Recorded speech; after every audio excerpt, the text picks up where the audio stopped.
What's up guys, it's Solo back with another video, and today I have more NBA 2K20 news. If you guys missed my last video, we went over the Myplayer Builder and I got a lot of support on that video, so thank you for that. But today we're going to be going over all the new badges, the new takeover system, and some other notable stuff. A lot of stuff for guards and dribblers. So let's see if we can get this video to 50 likes. I know we can do it, but let's get into it. Teardrop on my homie fit, he got a body. No DM, I'm her MCM on Instagram. My skin peanut butter color. So the first thing that I'm going to talk about is the new takeover system. Now, I'm putting a picture up on your screen, which is straight from the community day in Los Angeles, where a bunch of the best YouTubers went out and played the game early. So one of them took a picture of this screen, and I'm not sure where this screen pops up. It might pop up before the game. It might just be like in the settings, like you get to go into the settings and choose your takeover. But as you guys can tell, there's 3 takeovers on your screen, and this year you only get 1 takeover. So there's no more double takeover and there's no more team takeover, because takeover is auto activated this year. And so you guys see the 3 takeovers, you get to pick which one you want. And so the 3 that you're gonna pick from are the 3 best attributes that you have. So this is a pretty cool feature, as it adds a kind of a different aspect to the game. I'm sure people are going to figure out which takeover works best for them, and they're just going to use that every game. But I kind of like this addition to the game. And since we're on the topic, I know that a lot of the takeovers have been nerfed. I've seen tweets on it. And so here's a tweet about the post-scoring takeover.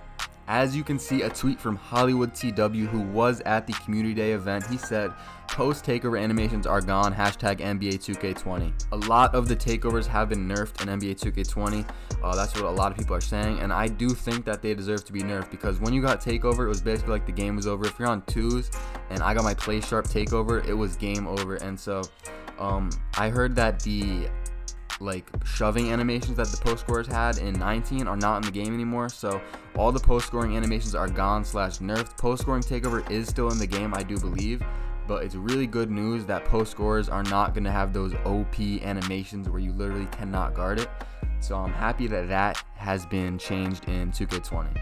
So the next thing is a tweet from this guy. Let's just call him Bailey, and this kind of has something to do with takeover. He said, "At Baluba, so we know from last year that takeover boosts ball control by 10 if you were a playmaking primary, but also drop by a certain amount when cold. Can you tell us the numeric amount that attributes drop while cold?" And then Mike Wang responded with a tweet that said, "Attributes drop steadily the colder you get, but right now I have a certain ones bottoming out at -5 and some at -7, depending on what type of player you are." So this year it seems like if you're cold, then you're going to want to get off cold as soon as possible, because if you continuously miss shots, it's just going to get worse and worse for you. You know, in 2K19, I'm pretty sure if you were cold, you know, you were just cold, and that was like a general statement. It didn't really get worse, but this year it seems like it gets worse. And then the thread continued, and Bailey said, "So the coldest you can possibly get is -7 attribute points." And he said, "Currently, yes, but bear in mind your attributes can also get hit by fatigue." And then Bailey said, "A genie gives 3 wishes. Hopefully I can get 3 answers today. But if your stamina bottoms out, how much does that drop attributes by?" And Mike Wang said, "That's much more involved to answer. Each attribute is handled individually and can decay at different rates." So again, this just makes it worse for people that are missing shots. So if you miss one shot, you know, you guys are going to want to really take emphasis on making your next shot, because it sounds like if you're missing a lot of shots, it's going to just be bad for you, and it might just be an automatic loss, honestly, because it's going to be a really deep hole to get out of here, especially if you're fatigued, and if you're, you know, if everything is just down, it's just going to be hard to get back up. So you guys are going to want to hit your shots this year, because it's kind of like volume shooter from 2K16, where if you were cold, you were really cold, and it was just hard to get out of that slump. Now we have the part of the video where I was most excited to talk about, and this is a screenshot coming from a Reddit page where it's talking about the stages to the Myplayer Builder. And so it's believed that there's 4 screens, but today we're going to be talking about the 4th screen, which is basically all about badges. So I'm going to read off the new badges really quick. We have Clamps, Off-Ball Pest, Trapper, Tireless Defender, Clutch Shooter, Green Machine, Ice in My Veins, Steady Shooter, Hot Zone Hunter, Pro Touch, Slippery Finisher, Showtime, Contact Finisher, Back Down Punisher, Stop and Go, Tight Handles, and Dream Shake. So first, let's talk about the defensive badges, as we have 4 right on top. We got Clamps, Off-Ball Pest, Trapper, and Tireless Defender. And so Clamps is staying in front of the ball handler, and this and Tireless Scorer I think are going to be the 2 defensive new badges that you guys are going to want to have if you're a defender. So Clamps and Tireless Defender, which is reduces stamina loss when exerting effort on defense. So I mean, staying in front of the ball handler and reducing your stamina is going to be crucial when playing defense. And then Off-Ball Pest and Trapper, you know, they're going to be badges that defenders will get, but I feel like they are not going to have such a big influence on playing defense as Clamps and Tireless Defender will. Next up, we have 5 shooting badges. We have Clutch Shooter, Green Machine, Ice in My Veins, Steady Shooter, and Hot Zone Hunter. And, you know, I'm not going to go into depth on each of them, but I can just tell you this. One of these badges, or at least one of them, is going to be very OP and will have to be nerfed, because every year I feel like shooting is very OP at the beginning of the year, and so I feel like one of these badges is just going to be too OP. One that caught my eye is Steady Shooter. So Steady Shooter reduces the penalty for contested shots and the bonus for open shots. So I feel like this one might be the OP one. If you're a shooter, you're going to want to get all of these as fast as possible. Steady Shooter, you're going to want to have fast as well. Green Machine as well, just to name a few. So next up, we're going to skip down towards the bottom. We're going to talk about Stop and Go and Tight Handles. So Stop and Go says increases players' ability to start and stop with the ball, and this is something that I heard the devs have taken a lot of, priority on this year. They've changed the dribbling system completely, as we're going to talk about that in a few minutes here.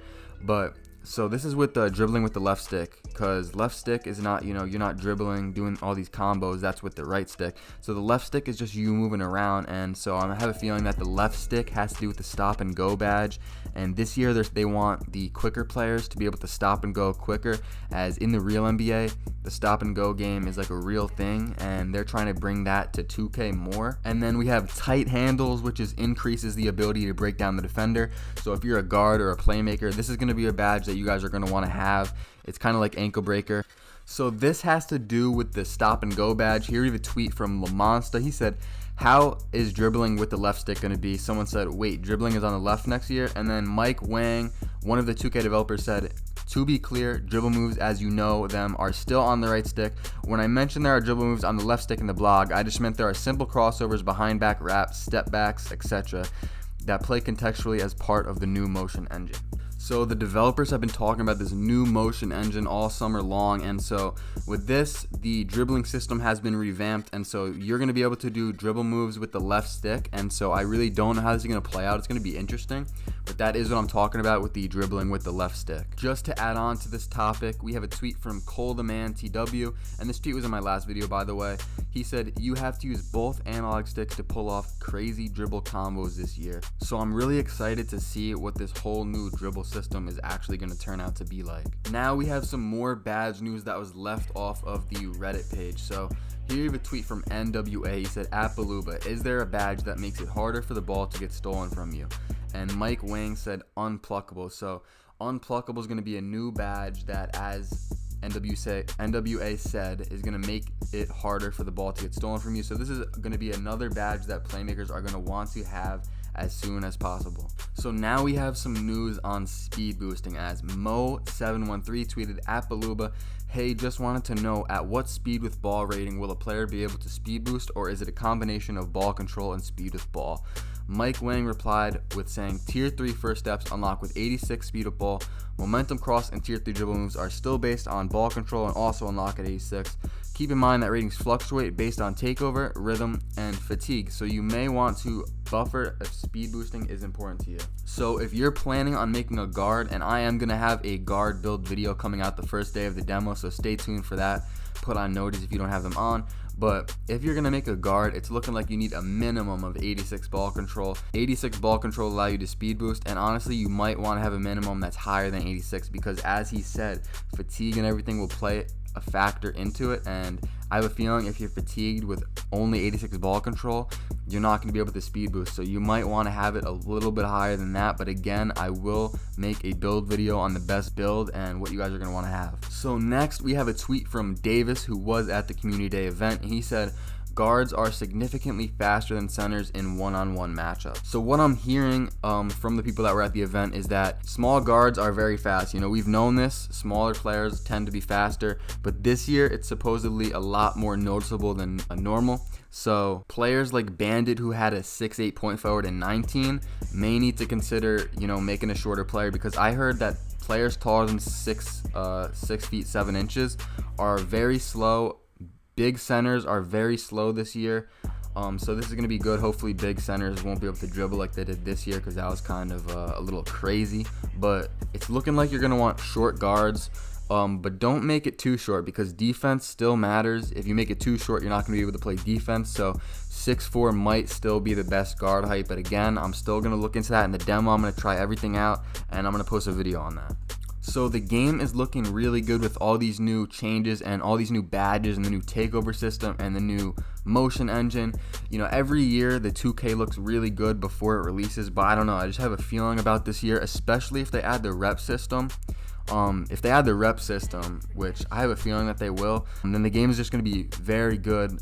You know, you can already tell that the game is just going to be good with all these different changes. None of the changes or news that we've got seems to be too negative. I can't really think off the top of my head of a negative change that they added to 2K20, but make sure you have post notifications on, because my next video will be about some information that I was told that I cannot release. But just trust me, my next video is going to be a very good one. You guys are not going to want to miss that, so put on post notifications.